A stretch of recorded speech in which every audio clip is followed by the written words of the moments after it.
የሚኬል አርቴታና የአርሰናል የቁልፍ ሰዓት መፍትሄ አካል መሆን የሚችለው ተጫዋች ማርቲን ኦዴጋርድ አርሰናል ወደ ፕሪሚየር ሊግ መርሃ ግብሮች ሲመለስ እንዲሁ በኤፍ ኤ ካፕና በሻምፒየንስ ሊግ መርሃ ግብሮች የሚያገኘው ተጫዋች ይሆናል። ታዲያ ለምንድን ነው ማርቲን ኦዴጋርድ በቀጣይ ቆይታዎቹ ለአርሰናል ቁልፉ ተጫዋች የሚሆነው የሚሉ ሀሳቦችን ማንሳት የሚገባን ይመስለኛል። ያ ከካራቦ ካፕ የፍጻሜ መርሃ ግብር በኋላ አርሰናል በስብስብ ውስጥ ወሳኝ የሚባሉ ተጫዋቾችን እያጣ ይገኛል። ለምሳሌ ከዚያ የፍጻሜ ጨዋታ መርሃ ግብር በፊት ኤቨርች ኤዜን በጉዳት አጣ። ለሚቀጥሉት 1 ወራት ገደማ ከሜዳ የሚርቀው ተጫዋች ይሆናል።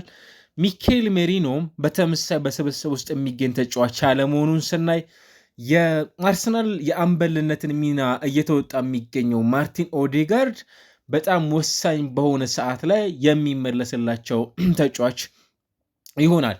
አሁን ወደ ልምምዶች ተመልሷል። በተለይም ደግሞ በጣም አስፈላጊ በሚባል ሰዓት ላይ የሚመለስ ተጫዋች መሆኑ ደግሞ ጥያቄ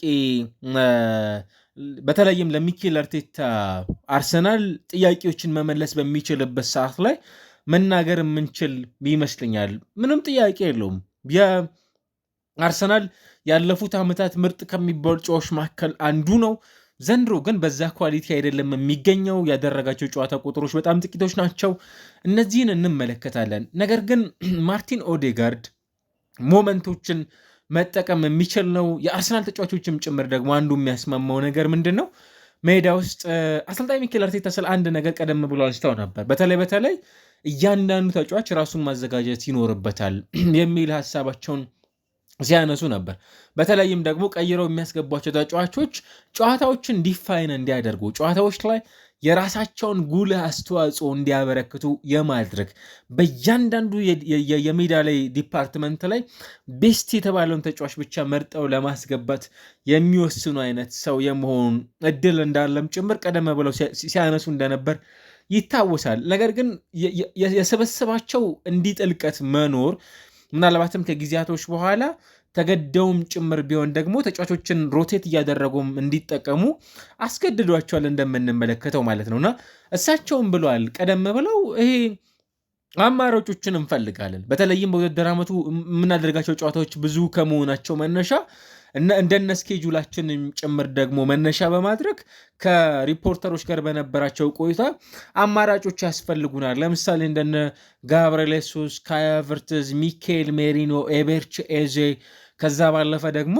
ቅድም ስናነሳ የነበረው ሚኬል ሜሪኖ ራሱ ማርቲን ኦዴጋርድም ጭምር እንደ አማራጭ የምናነሳቸው ተጫዋቾች መሆናቸውንም ጭምር ማንሳት የሚገባን ይመስለኛል። ምናልባት በአርሰናል የ10 ቁጥር አሊያም የአጥቂ አማካይ ቦታ ላይ የሚጫወቱ ተጫዋቾችን ስንመለከት የተለያየ አይነት ባህሪ ያላቸው ተጫዋቾች ናቸው። ኤዜ ለምሳሌ አንዱ በጣም ወሳኝ የሚባሉ ኳሶችን ከሳጥን ውጭ ይሞክርላቸዋል።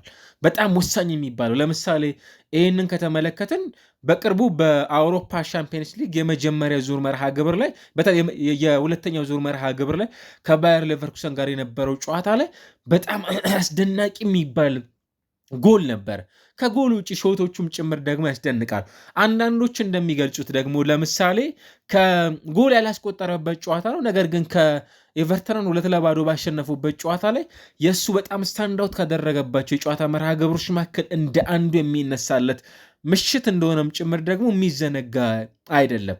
ነገር ግን በዚህ ቆይታዎች ውስጥ የማርቲን ኦዴጋርድ ፕሌይ ሜኪንግ ስኪል ለአርሰናል በጣም አስፈላጊ እንደሆነም ጭምር የሚገለጽ ነው። አሁን ባለበት ሁኔታ በጣም የሚያስገርሙ አንዳንዶች ቁጥሮች ማርቲን ኦዴጋርድም ጭምር በፍጹም የሚያምናቸው አይደሉም። ምክንያቱም ያለፉት ዓመታት የአርሰናል ቁልፍ ሲባል ከጎሎች ባሻገር የሚያቀብላቸው ኳሶች፣ ሜዳ ላይ የሚቆይባቸው ደቂቃዎች ከዘንድሮ አንጻር ከተመለከትናቸው በጣም የላቁ ቁጥሮች ነበሩት ባለፉት ዓመታት እና የአርሰናል ክሩሻል ይሄ ወሳኝ የሚባለውን ሚና የሚጫወት ተጫዋች የአርሰናል አስኳል የአርሰናል ባክቦን የነበረ የአርሰናል እያንዳንዱን ኳስ እሱን ነክቶ ማለፍ ሲችል ምን አይነት ፕሮዳክቲቭ እንደሆነም ጭምር የሚያሳዩ ምሽቶች እንደነበሩ የሚታወስባቸው ናቸው። ለዚህ ማሳያ መሆን የሚችለው ለምሳሌ አርሰናል በዚህ ውድድር ዓመት ሊድስን 4-0 በሆነ ውጤት ሲያሸንፍ ምርጡ ምሳሌ መሆን የሚችለው ካይ ሃቨርትዝ ከቪክተር ዮኬሬስ ጀርባ ሆኖ 10 ቁጥር ቦታ ላይ ተሰልፎ የተመለከትንበትን ምሽት ነበር። ያ ማለት ፊዚካል አፕሮች የሚጠቀሙ አይነት ቡድኖች ሲኖሩ በተለይም ደግሞ ማርቲን ኦዴጋርድን ከጨዋታው ላይ ቀይረው ነበረ በዛ መርሃ ግብር ላይ አስገብተው ስንመለከተው እንደነበር ያስተዋልንበት ምሽት ማለት ነው። እንዲህ አይነት አማራጮች ሲኖሩ ቡድናቸው በጣም የተሻለ ኳሊቲ እንዲኖረው ምናልባትም የተሻለ የተጫዋቾች ፉክክርም ጭምር ደግሞ እንዲኖር ያደርጋል። ምናልባት በዚህ ውድድር ዓመት ከአርሰናል 24 ተጫዋቾች 13ኛ ደረጃ ላይ የሚገኝ ጥቂት የሚባሉ ደቂቃዎችን ሜዳ ላይ መጫወት የቻለው ተጫዋች ማርቲን ኦዴጋርድ ነው። 11 ተጫዋቾች ብቻ ናቸው ከሱ ያነሰ ደቂቃ መጫወት የቻሉት። 1076 ደቂቃዎችን በሜዳ ላይ ያሳልፏል። ግን የሚገርመው በ1076 ደቂቃዎች ብዙ አሲስቶችን በአርሰናል ያደረገው ተጫዋች እሱ ነው። 5 ከዛ ባለፈ 1419 ደቂቃዎችን ኤዜ ተጫውቷል። ሚኬል ሜሪኖ 1007 ደቂቃዎችን ተጫውቷል። በጣም የሚያስደንቀው ኤዜ ከሱ በኋላ መጥቶ ብዙ ደቂቃዎችን መጫወት የቻለ ተጫዋችም ጭምር ያደርገዋል።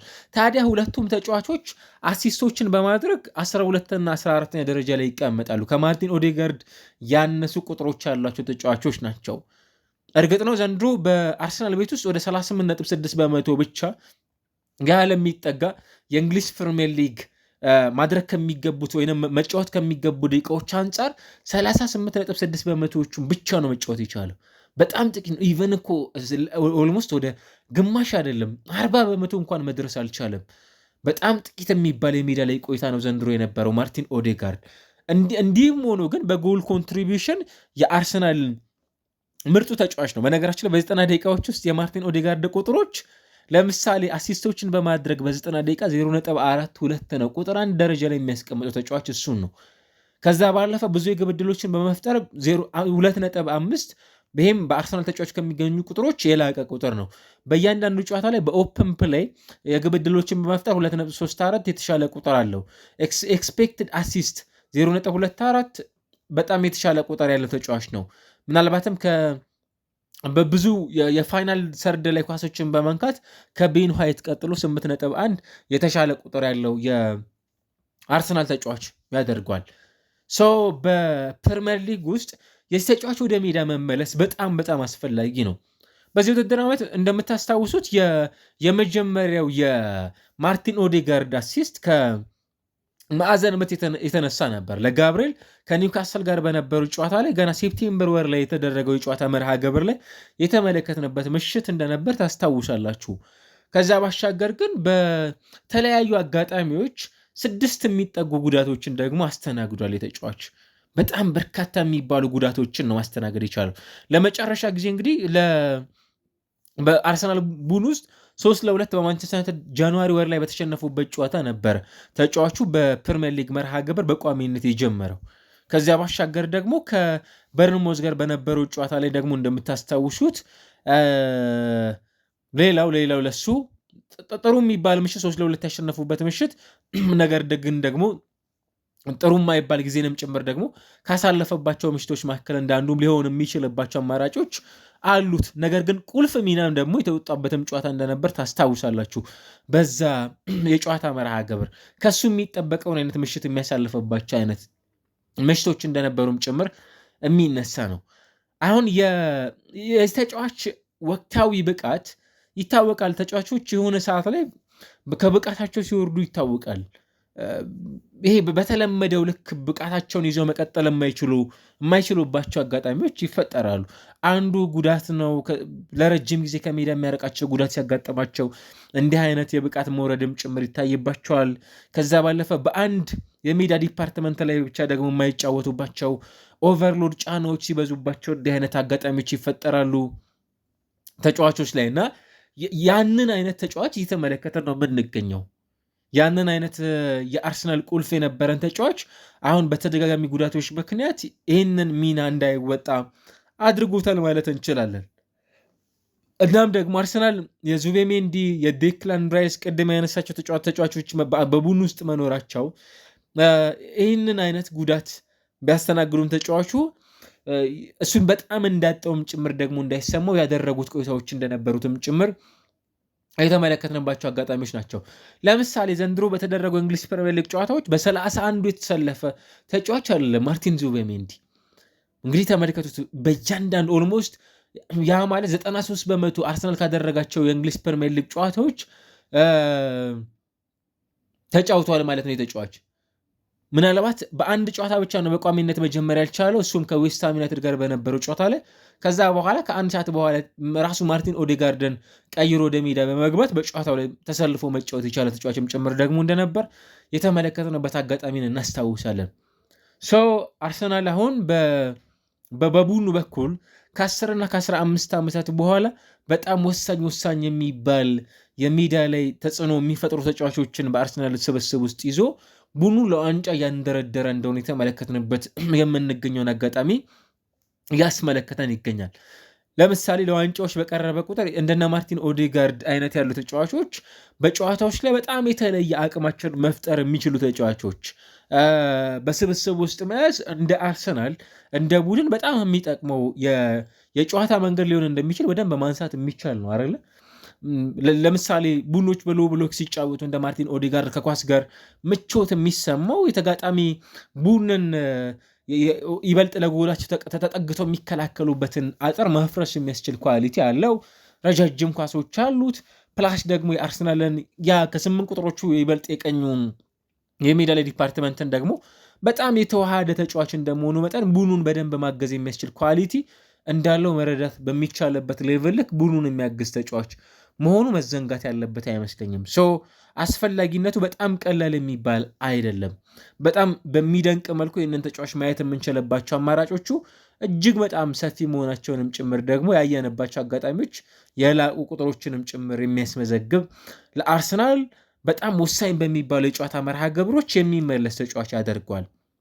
ቅድም እንዳነሳ ነው አርሰናል የኤፍኤ ካፕ ንጉስ እንደሆነ ይታወቃል። ኤፍኤ ካፕን አርሰናልና ኤፍኤ ካፕን ስናነሳ በተደጋጋሚ ልናነሳቸው የምንችላቸው ክለቦች መሆናቸውን መዘንጋት ያለብን አይመስለኝም። እንደ አርሰናል ለኤፍኤ ካፕ በጣም የቅርብ ባለ ድል የሆነ ክለብ የለም። ሲመለስ በጨዋታዎች ላይ ቡድኑ ከዛች በጣም አስፈላጊ ከሚባሉ የጨዋታ መርሃ ግብሮች በኋላ የምናይበት አንዱ የጨዋታ መርሃ ግብሩን የሚያከናውነው በኤፍኤ ካፕ ከሳውዛምተን ጋር ይሆናል የፊታችን ኤፕሪል 4። ከዛ በሻምፒየንስ ሊግ መርሃ ግብር ከስፖርቲንግ ጋር ከሜዳ ውጭ፣ ከዛ ከቦርንሞዝ በእንግሊዝ ፕሪሚየር ሊግ፣ ከዛ የመልስ ጨዋታውን ከስፖርቲንግ እንደነ ማንቸስተር ሲቲ፣ ኒውካስል፣ ፉልሃም፣ ዌስትሃም ዩናይትድ፣ በርንሌ፣ ክሪስታል ፓላስ ያሉ ክለቦችን ደግሞ በፕሪሚየር ሊግ ውስጥ እያስተናገደ ይቆያል። 7 በእንግሊዝ ፕሪሚየር ሊግ በጣም አስፈላጊና ወሳኝ የሚባሉ ሳምንታትን በፕሪሚየር ሊግ ውስጥ ያሳልፋል ይሄ ቡድን። በእንግሊዝ ፕሪሚየር ሊግ ብቻ የአውሮፓ ሻምፒዮንስ ሊግ የስፖርቲንጉን ጨዋታ በስኬት የሚያጠናቀቅ ከሆነ አርሰናል ወደ ግማሽ ፍጻሜ የሚንደረደርበት ጉዞ በጣም ቀላል የሚባል አይደለም የሚሆነው። እንደ ቡድን የማርቲን ኦዴጋርድ በዚህ ሰዓት ላይ መመለስ እንደ ቡድን ለአርሰናል በጣም አስፈላጊና ወሳኝ የሚባል የሜዳ ላይ ዲፓርትመንትን የሜዳ ላይ ቆይታ እንዲኖረው ጭምር ቡድኑን የሚያግዝ ለዋንጫዎች በጣም የቀረበ ቡድን እንዲሆንም ጭምር የሚያግዘው የሚረዳው መሆኑንም ጭምር ደግሞ ማንሳት የሚገባ መሆኑን እየተመለከትን እንገኛለን ማለት ነው። ስለዚህ አርሰናል የማርቲን ኦዴጋርድን መመለስ በጣም አስፈላጊ በሆነ ሰዓት ላይ ትልቁን አስተዋጽኦ አሊያም ትልቁን ኃላፊነት እንዲወጣም ጭምር በሚጠብቀው ሰዓት ላይ መመለሱ የሚጠበቅ ጉዳይ ሆኖ እናገኘዋለን።